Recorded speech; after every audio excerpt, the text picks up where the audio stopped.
Bonjour et bienvenue dans cette série de TD et de TP du simulateur à événements discrets Arena. Dans cette capsule, nous allons traiter le cas 2 du problème du mini-marché. On suppose que le nombre de chariots est toujours de 30, mais cette fois, quand le client ne trouve pas un chariot, il quitte le mini-marché. Au paiement, le client attend son tour dans la file d'attente devant la caisse qui comporte toujours 3 postes caissiers. En déclarant les chariots comme variables cette fois, et les caissiers comme une ressource toujours, simuler le fonctionnement du passage au mini-marché pendant une semaine.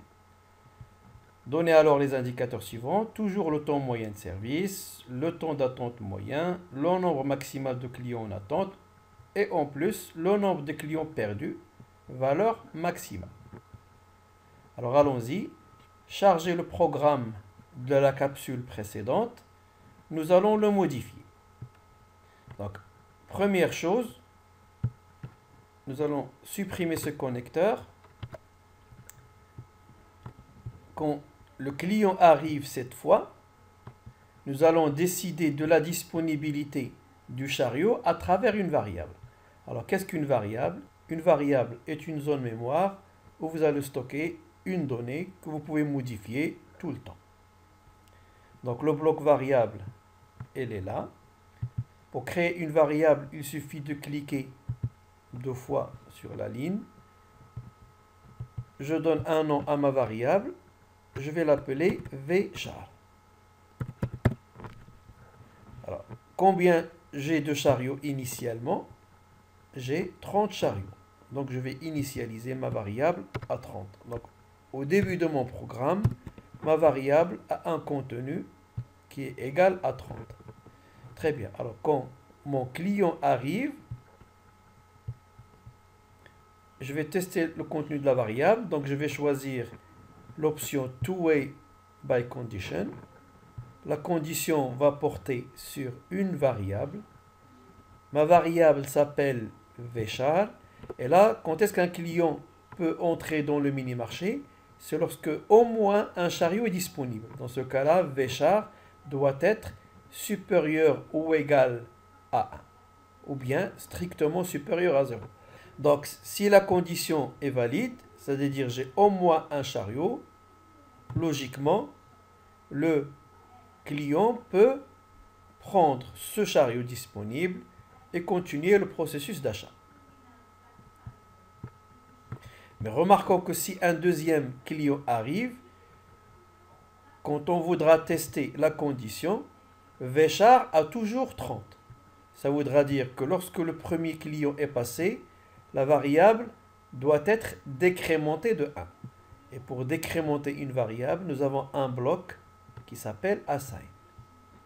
Voilà, donc je vais l'intercaler ici. Ça voudra dire que dès que la variable montre qu'il y a un chariot disponible, ce chariot doit être déduit du disponible.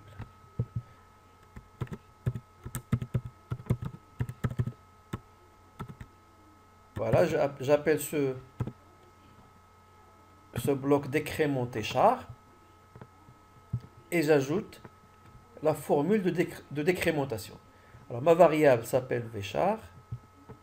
Donc le nouveau contenu de vchar, elle va être égale à l'ancien contenu de vchar duquel je vais retrancher 1. Voilà pour ce bloc. Alors maintenant, prendre chariot, je n'ai plus de ressource qui s'appelle chariot. Mon chariot a été bien déclaré comme étant une variable. Donc ici, ce n'est plus qu'un délai. Et tous les clients qui vont passer à prendre chariot, ils n'ont passé là que parce qu'on a déjà vérifié qu'il y a un chariot disponible à travers la condition. Pareil, pour le retour chariot, je n'ai plus de ressources à retourner. Donc je remets le bloc à délai. Par contre, quand le chariot est retourné, ma variable doit être incrémentée de 1. Donc je vais ajouter également un autre assign à ce niveau-là. Voilà. Le rôle de cet assign-là, c'est de incrémenter de la variable char. La formule serait vchar égale à vchar plus 1. Il nous reste le cas où vchar il est égal à 0. Dans ce cas-là, le client est perdu, ça veut dire qu'il va sortir par la branche false. Alors je mets un deuxième dispose. Et donc, je vais attacher ce nœud-là à ce dispose. Et pour comptabiliser le nombre de clients perdus, je vais également créer une variable pour incrémenter ce nombre. Donc j'appelle ce bloc client perdu.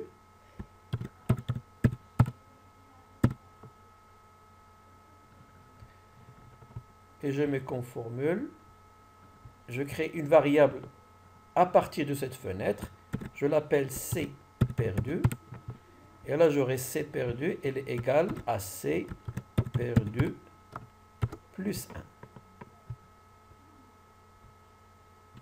Alors je vérifie mes variables. Voilà, j'en ai deux, vchar, il est déjà initialisé à 30, et j'ai C perdu, qui est déjà initialisé par défaut à 0, je peux laisser comme ça.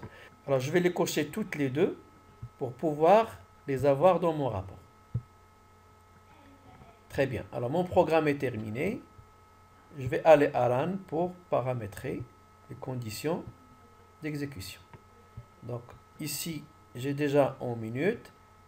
Ma semaine, elle est déjà programmée. Et je vérifie également la sortie, elle est déjà sur fichier texte. Donc très bien, tout va bien. On peut lancer l'exécution.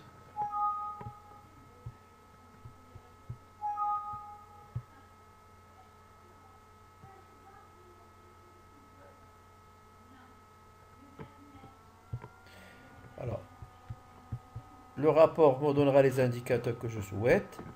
Je souhaite obtenir le lead time, ou encore le temps de passage, ou encore le temps de séjour d'un client dans le mini-marché. Il est en moyenne égal à 39. Je souhaite également obtenir le temps d'attente devant la caisse. Il est de 20 minutes. Et je souhaite également avoir le nombre moyen en attente devant la caisse. Il est égal à 10. Et on souhaite également avoir le nombre de clients perdus. Voilà, c'est perdu value. La valeur maximale est 121. Donc en une semaine, avec 30 chariots, nous avons perdu 121 clients. Alors, à quoi peut servir ce programme-là? Ce programme va nous aider à prendre la décision. Est-ce qu'il faut avoir 30 chariots et une caisse, 20 chariots et 2 caisses, ou bien 10 chariots et 3 caisses? Nous allons nous baser sur deux critères. Le temps moyen de service, ça veut dire le temps que va passer un client dans le mini-marché, et le manque à gagner quand on va perdre un client. Alors, testez ces trois scénarios avec le programme, et si vous voulez tester vos résultats, n'hésitez pas à m'envoyer vos valeurs dans un commentaire. Je vous confirmerai alors la bonne réponse.